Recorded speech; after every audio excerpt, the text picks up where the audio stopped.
If I feel healthier, better, happier alone than I do in a relationship, that relationship is not for me. This is both friendships and platonic relationships. If I am better, happier, or even, these little signs that some girls dismiss, it's like you see someone and your face just drops, like physically drops, or your energy just goes down when you see them. They are not the person for you. Stop giving people second chances. They don't deserve it. Your body it's like feeling all tight when this person is around you. They're not for you. You're not being judgmental. You're being discerning. Okay? I don't know who needs to hear this, but if even if you see a random person and you have that ick, so uncomfy, you don't like them for some reason. They haven't done anything. All right? You're just in their presence and you're like, ugh. That is your body being discerning. It's not you being judgmental. We need to think more. Hello, my wonderful gems. How are you? I hope you're doing amazing. If you're a returning gem, welcome back. If you're new here, hello, how are you? Make sure you set out the vibe. And if you like what you're listening to, then please feel free to like and subscribe to the channel. Okay, so we're going to jump into the story. And I cannot see without my glasses, so I'm going to need those. All right. So the title of the story is I caused my 8-year relationship to end. How do I move forward? Oh my goodness. Okay. She is 23. We are going to have to do simple math. 8-year relationship. Did you start this in high school? I hope it's high school and not middle school. It was like 8 years. She started this relationship at 15. It needed to end. I know it's probably her first love. She's probably devastated, but 8-year relationship from 15 to 23, yeah, it needed to end. I'm not saying that because it's bad, but because it's just like when you're in your 20s, I think it's best for you to explore the world. Yes, you're an adult. The more options you have, the more life experience you have, the more you're going to be able to formulate thoughts and look at your life objectively. I just think it's best. But, we're just diving. All right. So she's 23 and the ex is also 23. He left me but blamed me for everything. Well, he's immature. I feel terrible. My ex dumped me a week ago after 8 years together. I admit to the things I did. I asked him not to do things to trigger my anxiety or OCD in the last couple of years.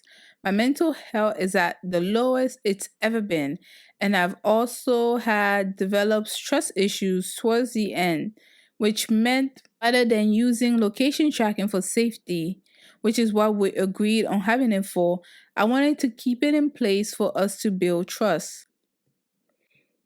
I would have really liked to know what made you lose trust. He suggested that it could help me trust him again, and we had agreed. If he cheated on you, let me calm down. Anyway, and we had agreed. But he asked to remove it because I didn't want to remove it. We disagreed about it. I felt very anxious throughout the relationship. That's usually a bad sign that relationship. If you feel anxious in a relationship, that relationship is not for you. And I know we have so many examples of people just being in traumatic relationships to the point we really think that's the default. That is not the default. You should be able to trust your partner to go across the world and come back and not cheat on you. You should be able to do that. Does that mean you will if your partner has given you an indication they're not to be trusted? Probably not. But if you feel anxious in a relationship, listen, something I try to apply to my life is if I feel healthier, better, happier alone than I do in a relationship, that relationship is not for me. This is both friendships and platonic relationships.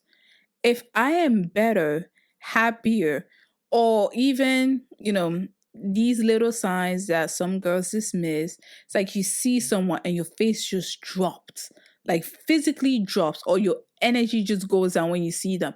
They are not the person for you. Stop giving people second chances. They don't deserve it. Your body it's like feeling all tight when this person is around you. They're not for you. You're not being judgmental. You're being discerning. Okay? I don't know who needs to hear this, but even if you see a random person and you have that Ick. So uncomfy. You don't like them for some reason. They haven't done anything. All right. You're just in their presence and you're like, ugh. That is your body being discerning. It's not you being judgmental. We need to think more. Anyways, going back. I talk too much. I forgot where I was. Okay. So that would trigger my OCD and anxiety, and I'm fixing it and improving it with therapy. My trust issues stem from him lying to me about his whereabouts when he wanted to reconcile with his abusive and alcoholic father who previously put us into traumatic experiences despite us talking about meeting for reconciliation together. Listen, you're too young for all this.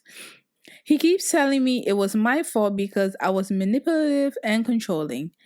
I've been blaming myself, feeling hurt, posting on Reddit, researching, talking to therapists and family and friends. But everyone I talk to, when they know the full story, tells me I am not solely the blame and that I am not manipulative or controlling. I follow everything he wanted. Don't bend yourself for other people. But it's okay. You're young. This is something you learn. I followed everything he wanted. I did everything I thought would make him happy and lost myself in the process. I didn't think about what I wanted. If I brought up my needs, he'd say I didn't care about him because bringing up difficult conversation made him feel physically unwell. I just love it how like men are able to put strong boundaries, but when women are presented with the same feeling of unwellness, it's give him a second chance. No, no. At least this is not the place for that. He used my intelligence, parentheses being well spoken, against me to say I was manipulating him. But during the relationship, he'll praise my literature and I help him write resumes for him to find a job. I read through contracts for him. Anytime we'll argue, he'll walk away. He'll either walk out or not say anything. He'll walk away and not say anything or say there's something he needs to do. He wouldn't prioritize our conversations, and then hours would go by and we wouldn't resolve anything. This is actually a red flag. This is really a red flag. And I think when did I talk about this? I think it was actually last week when I was the advice I gave about the girl who was in an abusive relationship where the significant other put his hands on her and it was just like And I think in that advice one of the suggestions I presented of a healthy relationship was someone when they're angry or they're feeling in those heightened emotions, they know they're about to blow up, they will walk away. However, healthy people may walk away, but they will still come back and address the source of the argument. If you're just walking away and you're avoiding, that is a crappy person right there. That is not a healthy person. That is a person that needs to grow up, mature, and learn what it means to work with other people and learn what it means to compromise. Learn what it means to listen to the other party in a relationship. Relationships are give and take. You have to hear your partner out. This is a requirement. You need to hear both parties out, and come to a reasonable compromise that will hopefully benefit both parties. But sometimes, you come to a compromise, it benefits your partner more than you because you like them, because you love them and you want to see them happy. But if you're going to do that, you shouldn't be the only person always doing that. Like, yes, walking away can be considered healthy. However, there's more nuance to that. If they don't come back and address the source of the argument, that is an unhealthy person. When I wanted to stay up to finally talk after waiting hours, he would tell me to speak the next day. He said I was emotional. Oh my gosh. I have noticed this pattern with people who are abusive in my life, either physically, emotionally, or psychologically. But it's like they will call you emotionally abusive or psychologically abusive or you know hopefully you're not physically abusive when they are the ones being emotionally and psychologically abusive. It's insane. Projection. This is definitely a projection right now. He said I was emotionally abusive for wanting to stay awake and sort things out after him walking away and me waiting to sort stuff out. Wow. The abuser calling you abusive. Great. He would sometimes tell me that I didn't remember things correctly. Wow, you didn't remember stuff correctly, but you're manipulative. It's like, this is projection 101. Oh my goodness. I feel bad for you. Thank God you're out of that relationship. I know you feel sad because he was probably the love of your life. He was probably your first love. You were 15 when you met, but thank God you're out of that relationship. He's the manipulator, but he's the one calling you manipulative. He's the emotional abuser, but he's calling you emotionally abusive. Insane. Okay. He'll sometimes tell me that I didn't remember things correctly, even though I knew how they happened. He'd say, we don't agree that it happened that way. Oh my gosh. At the end, he'll blame me for his intimacy issues slash lack of drive, despite me trying everything to support him through. Despite me trying to everything to support him through each thing he has told me was a problem. I encouraged therapy for his mental health because he said he didn't feel in a good place. I'll buy lingerie, this is not funny, lend him money to take away financial stress. I suggest new ways of being intimate that took pressure off the actual act, and I'll compliment him. Learn his love language, tell him all the time how proud I am of him. You sound like his mother. Don't be in a relationship with a grown toddler. You're not going to benefit from it.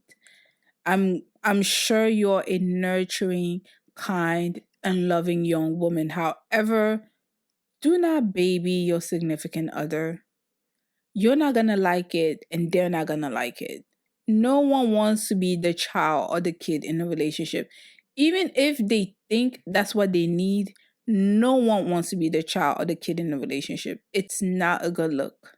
We spent 2.5 years of a non existent intimate life. I let that consume my self worth. I didn't look at myself in the mirror and I just wanted him to want me. Why do I have this nagging feeling that he was cheating on you in those years? Like, I'm so cynical sometimes. Gosh, let's hope not. He's blamed me for everything. He told me I'm emotionally abusive, controlling, and manipulative. He doesn't believe I love him. That's because this is all projection. He's emotionally abusive, he's controlling, and he's manipulative. And she said he doesn't believe I love him. He doesn't believe he loves you. This just turning back on him. Anytime I try to talk about things, take accountability, and discuss where we both went wrong, he would say I'm trying to spin things to make myself feel better, and that it wasn't his fault, and that he had said all he needed to say. I feel like a monster. I spend days researching and talking to people, speaking to therapists, doctors, and starting new medication. I have anemia that has been untreated that I believe has affected my mental health. So I have treatment for that too. He told me he hopes there is a future for us without the damage and without the way I've treated him. Girl, run, don't come back. Please. Everyone I talk to who knows the situation is telling me that he's actually the one pointing blame and being emotionally abusive. And now I'm confused. I agree. Don't be confused. Listen to your people. I, I still want to fix the mistake I made. You made no mistake. I still want to get better and fix my anxious attachment and my mental health. 6 days before he broke up with me, we agreed on couples therapy. Huh? I thought we both wanted to make it work. He said we'll get through it because we've gotten through everything else before. I really thought we could get couples therapy. I could get therapy and we could work on things together. What do I do? This is insane. You are 23 in couples therapy? Listen, this is a lot. This is a lot. I was not this stressed in my 20s and I don't wish this for anyone in their 20s. My freaking goodness, this is a lot. Okay? And I am definitely an advocate for therapy. So I don't want to make it seem like I'm not. I'm an advocate for therapy and I'm definitely an advocate for couples therapy. But for someone in their 20s, In a boyfriend girlfriend relationship, I am not an advocate for couples therapy. Break up, get another boy. That's it. Or break up, get another girl. Are you kidding? You're 23. You are young. Young. Your brain has not finished developing. You are young. You are coming into yourself. You are finding out the type of woman you want to be. You're finding out the type of career path you want to go towards. You're finding out what your purpose is in life. You're finding all these new things out. And you want to be burdened with a relationship on top of that? Listen, sometimes I'm like, am I living in a twilight zone? Because life is hard, okay? And this is not me being harsh on you. Life is hard. Life is hard for every single one of us. But don't add unnecessary burden to an already hard life. You don't need to be with this guy. Oh, yes, I get it. You loved him. You were 15 when you met. He was probably your first boyfriend. That's fine. However, move on. You're an adult now. Move on. You probably moved on from your high school friends. You probably moved on from some of your college friends, or maybe you're still talking to them. It's okay to let the relationship go. Most relationships in our lives are there to teach us a lesson.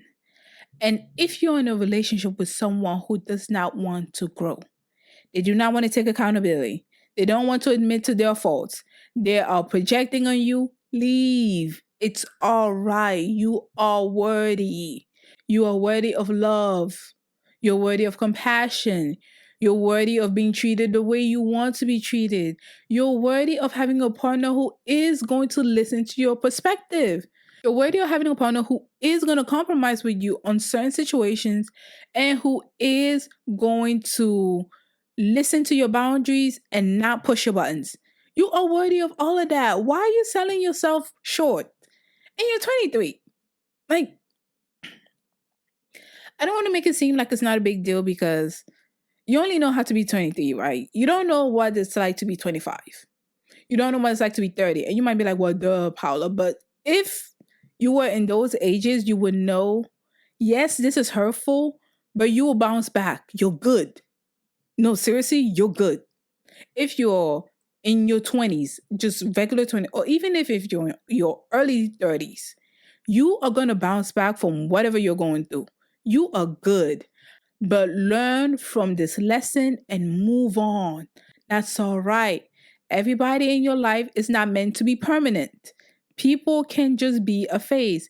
And I know it probably has something to do with her anxious attachment style, which I don't know anything about that. I'm not a psychologist, all right? So I would just say, just focus on therapy and focus on yourself and just focus on getting good mentally. That's it. Yes, it sucks that he broke up with you, but girl, you dodged a bullet. You dodged an entire bullet train, okay? Like, you dodged it. Don't go back. Don't go back in front of the tracks and say, come back. No, no. Like, you're good. It's hurtful, but you're going to bounce back from this, all right? Um, I don't even have any advice to give. I think I gave my advice throughout the day, and the boy is immature. The boy is immature. He's probably a what's it called? A growing narcissist. I don't like using that term, but he's immature. He's manipulative. He's controlling. He's everything he has told you you are. Okay, don't feel you literally have nothing to feel bad about. But again, I understand why you feel bad because you're in your 20s. You're still discovering yourself. You still don't know who you are fully. Yes, you know some aspect of yourself, just such as what you're suffering with mentally. You might know what you like, but you don't fully know yourself. Your brain has literally not fully finished developing. You are good. All right? So don't feel like this is the end of the world. It's not. It's not. It's not. All right? So just relax, take a step back, and focus on therapy. That is my only advice. If this is you or you're in a similar situation, relax, take a step back, and focus on yourself. Focus on finding yourself. Focus on discovering your talents and discovering your skills and discovering what you're good at and discovering the stuff that you're not so good at. Discover All of those stuff. Don't just focus on the positive. It would be great if we always focus on the positive, but it's also good to know the stuff you're not so good at. So that if someone ever comes to you and says, "Oh, you're not good at this," you're like, "Well, yeah, that's because I'm good at that." Get out of my face. Okay. Obviously not like that, but you will have more confidence in being like, yeah, I'm not good at that. Oh, I don't care. I'm better at this. I know what I'm like, I know what I'm meant to do. I'm good. Anyways, I hope you understand what I'm saying. But relax, don't worry about it too much, and just focus on yourself. You have time. Time is on your side. You have time.